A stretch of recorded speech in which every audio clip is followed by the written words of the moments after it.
Ladies and gents, welcome back to Punk Politics. I'm Mate Thompson. Guys, today was Budget Day.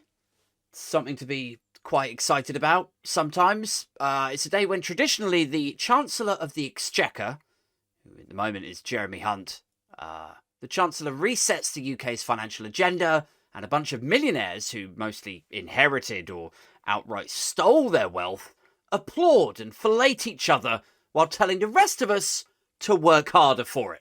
Now, this one has been a tricky one for Jeremy Hunt, hasn't it? Because firstly, he's been under pressure from backbenchers to cut taxes. But secondly, because, the Tories are hugely likely to be kicked out of office at the next general election.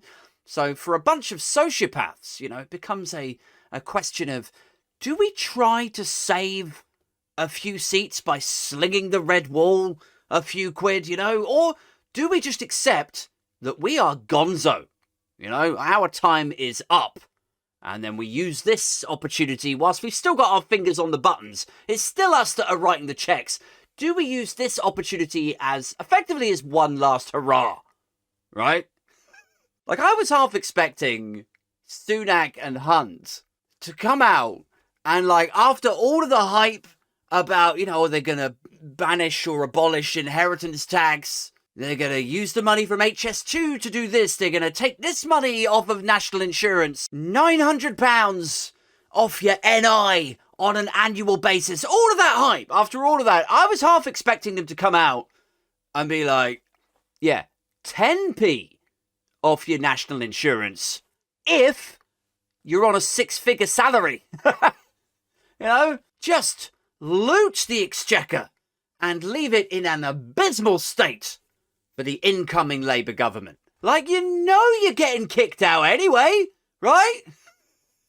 Why not give your friends from the golf club the money to throw you a little party? And then they could be like, oh, thanks, Rishi. Thanks, Jezza. Yeah, my kids, none of their friends, they can afford to move out of the family home or anything, but I'm happy that I've made a 0.1% uptick on my profits, on my net take home, thanks to the decisions you've just made. Thanks, guys. Nice one. Maybe with this extra money that you've given me, maybe I should have a sense of duty and I should invest in the United Kingdom or try to solve some of the problems, the urgent problems, the priority problems that real British people face, like invaders. Maybe I could use it to buy a new harpoon. Anyway, what was the output of this nonsense today? This budget statement in the Commons. So Hunt stuffed a tax on vaping, which, look, I'm not a smoker. Or at least not tobacco. I'm not a tobacco smoker or a vapor. But it seems pretty ridiculous to me that you would put a tax on the most successful way that young people have to come off cigarettes. It's unparalleled. And you're choosing to tax that. That doesn't make much sense to me. I don't know.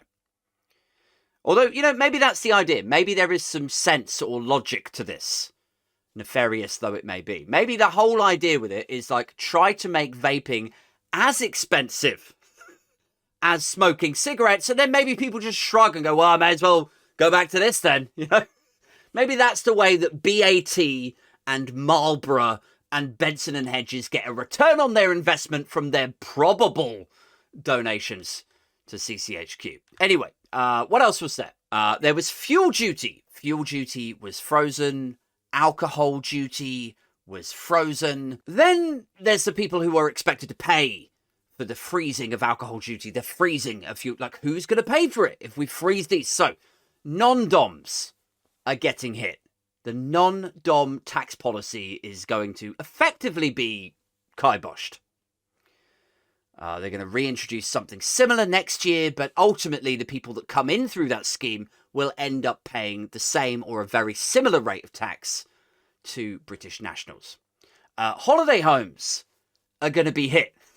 If you have a second home and you let it out as an Airbnb or whatever, that's going to get taxed slightly higher. Also, business class airfares are getting hit.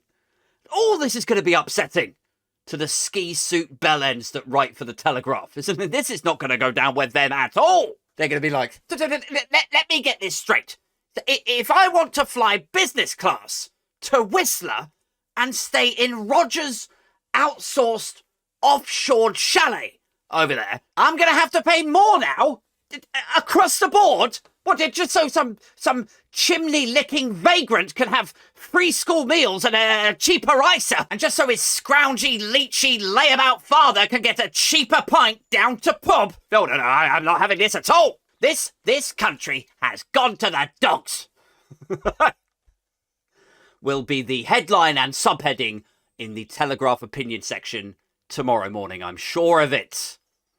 There was a 2p cut to national insurance. That's an average, I'm told. Like earlier this morning, it was all like £800, wasn't it? £900 a year. Now they're saying it's £450. Maybe that's the average or the maximum or something. But yeah, £450 a year in your back pocket. According to this 2p cut national insurance and the news coverage around it. So I don't know if you're excited about that. £450 a year back in your pocket. Does that excite you? I mean, I'm not really sure if it excites me. I'm going to be real with you. I don't know how many of you caught the paper review that I did this morning. But I found myself sort of snarkily scoffing at it, you know? Like, I don't want anyone to think I'm so detached that I don't understand how significant £450 could be to someone in a particular situation. But, you know, £450 a year, guys. A year, right? So divide 450 by 12 and you end up with £37.50 a month. Okay? £37.50 is how much better off the average family is going to be. Yeah. I mean, how much did your rent go up by last year? How much have your energy bills gone up by? If you're on a mortgage, if you've just like renewed your 2-year fixed and it used to be £500 a month or £900 a month, how much has that gone up by with the new interest rates that these clowns did nothing to control? How much have your outgoings increased by over the last couple of years? And they're giving you £37.50 a month back. And you're supposed to be like, oh, thank you, sir. £37.50. Like, do you know how I would spend that money? My £37.50 extra that I've got now a month. Do you know how I'd spend that? I'd call Jeremy Hunt over. Right, I'd take the 3 tenors out.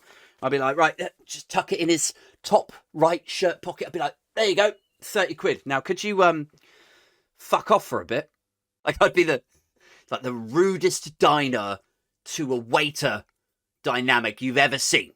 That is what I would do with my £37.50. Christ. Now, here is the thing, right, with this budget. So a lot of people have been expecting, myself included, a lot of people have been thinking that we are on course for a May general election as opposed to an autumn one or maybe January 2025. And there's a lot of people now who are saying, like, in the journo-political sphere, that this didn't feel like a pre-election budget. You know? Like, where's the rabbit out of the hat sort of thing? You know, where's the unexpected announcement that, I don't know, like, what would a good rabbit out of a hat be from a chancellor's budget statement? What's a good example? It'd be like, I don't know, like single mothers who earn less than 20k get free university education now. No tuition fees, nothing. Or like, you know, private schools. We won't take away their VAT status, their charity status from them. But what we will do is we'll give them special grants so they can give scholarships to kids from deprived backgrounds who can't afford the fees. Because if you strip them of their VAT status, well, that's anti-aspiration. But if you give them scholarship money, well, then they get to stay operating. Like, that would be a sort of rabbit out of a hat social mobility clause I could imagine them doing just before an election. But instead, like, what did we see today? What were the policies that they came out with? Like, it was just a load of stuff that's been already leaked for days. You know? The holiday home thing I read about the other day. The business class flight thing I read about the other day. The 2p national insurance cut we've been reading about for a couple of weeks. And so, I don't know, I just feel like without the fanfare, without the gushing coverage, and, talk of a vision for a new Britain, the surprise element to it, and without all of the coverage that sort of leans towards, oh my God, they're actually on our side. This whole time I thought they were monsters, but look, they're actually looking out for us. Like, without all of that, you could definitely make the case, couldn't you, that this today is not the springboard from which to leap into the general election. Not the foundations of a GE campaign that we've seen today. Unless, guys, I mean, what if this today is all just a ruse? What if it's all just a cunning ruse? What if this is Hunt and Sunak leading us up the garden path? So we're all stupid and we're like, oh, I guess there's not going to be an election because there wasn't much really in there, was there? They put out all of these policies and then, Starmer responds to it, clapping his gums with his massive head. Like his head is so big, isn't it? I don't mean like in a psychological, oh, you're a bit of a big head. I mean, he's genuinely, geographically got quite a large head, I've recently noticed. I mean, he does, doesn't he? Objectively. I'm not saying he's a terrible politician, or he's untrustworthy, or I miss the old Labour or the new Labour or whatever. I'm just saying he's got a bit of a big head. I mean, look at it. Just look at his head. I reckon you could deflate Keir Starmer's head by a factor of 2.3, and it would still look proportionately too big for his body. I just think it would. Starmer's head looks like it's had a bad reaction to a new pharmaceutical drug at flu camp or something like. Starmer's head is big, guys, is what I'm saying. And I'm not saying it's a bad thing. I'm saying it's a strength. I think it works well for him. I think it's the reason that his team are kept so in sync. His front bench are so in sync with him, right? Because they can't go off-piste. None of them can go rogue because they're literally trapped in orbit of his massive head. Look at it. But yeah, anyway, what if, guys, this is just the Tories leading us up the garden path, right?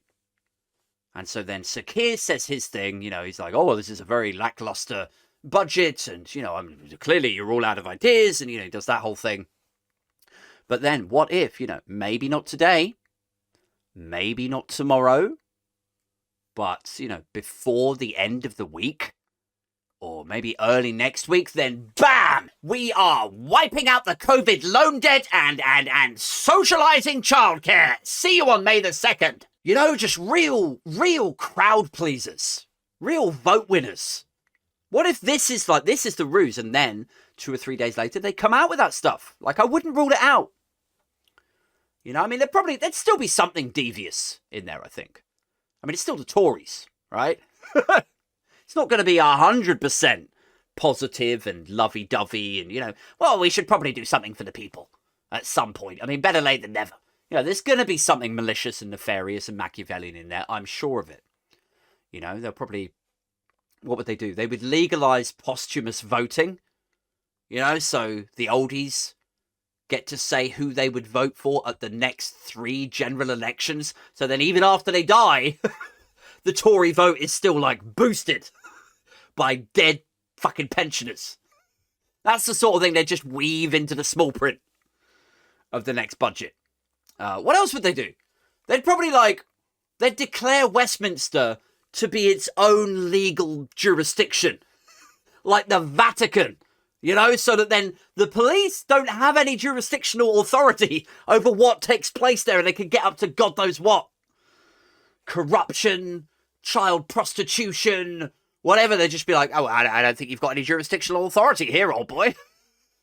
They'd do that sort of thing. That would be weaved into the small print. But socialised childcare, maybe I'm not saying I would definitely vote for them. I'm just saying, if you agree to take my kids off me, for a couple of days, for a long weekend, so I can just get some breathing space.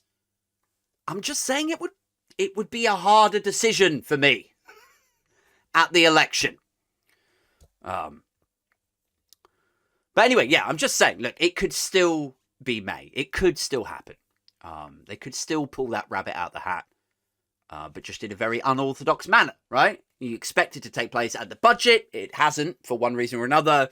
It could still happen over the next few days. What do you guys make of it all? Do you think this is it? Do you think that's it, like, signed, sealed, delivered, nailed down now? It's just going to be an election later on in the year? Or are you in agreement with me that this is actually, it could be a ruse? Was there anything in there that you're particularly excited about? Or did it just feel like a big nothing burger, basically? Like we were all expecting the 2p national insurance stuff. There's some things about, business class flights, but if you're like me, like I can't afford to take a business class flight anyway. They're talking about holiday homes, like increasing taxes. Well, that's just going to get passed down to people who can afford to take holidays. That's also not me. Did the whole thing to you, like me, did it just feel like a bit of a, meh, right?